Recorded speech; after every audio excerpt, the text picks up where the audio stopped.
മോൻ എത്ര മൈലേജോ? 20. Honda Jazz diesel ഹൈവേയിൽ എത്ര മൈലേജ് കിട്ടും നോക്കിയാലോ. എത്ര കാണിക്കുന്ന മൈലേജ് 25.2. അതൊക്കെ നമുക്ക് ഹൈവേയിൽ കിട്ടുന്നുണ്ടോ റിയൽ ആയിട്ട്? ഫുൾ അടിച്ചിട്ട് ശാനായിട്ട് പോയി അടിയാൻ പറയും. ഫുള്ള് കിണ്ണങ്കാച്ചി റോഡാണ് കാശ്. നല്ല ഹൈവേയിൽ ഒരു 80-90 അങ്ങനെ മെയിൻറ്റെയിൻ ചെയ്യണം.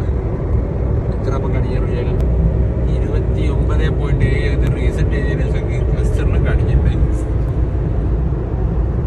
നല്ല കിടുക്ക ഹൈവേ.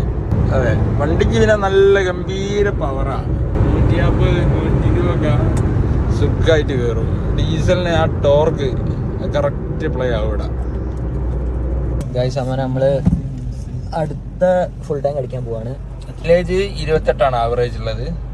ഏതാണ്ട് 10-60 കിലോമീറ്ററിൻ്റെ അടുത്ത് ഓടി. ഇനി നോക്കുക എത്ര കിട്ടും നോക്കുക. ഇപ്പൊ എത്ര മൈലേജ്?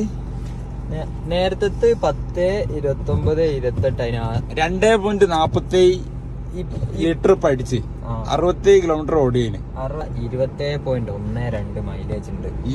ഇപ്പൊ വണ്ടിക്ക് നല്ല പോവാണ് 28 ഷുവറായിട്ട് കിട്ടും. ഇപ്പൊ വണ്ടി കൊടുക്കാനുള്ളതാണ്. ആശയക്കാരൻ്റെ ബന്ധപ്പെട്ടോടി. Honda Jazz diesel 2016 single owner pin to pin service history. വണ്ടി വാങ്ങിയപ്പോൾ ഉള്ള ഇൻവോയ്സ് അടുക്കിയിട്ടുണ്ട്. അതാണ് ഇതിൻ്റെ പ്രത്യേകത.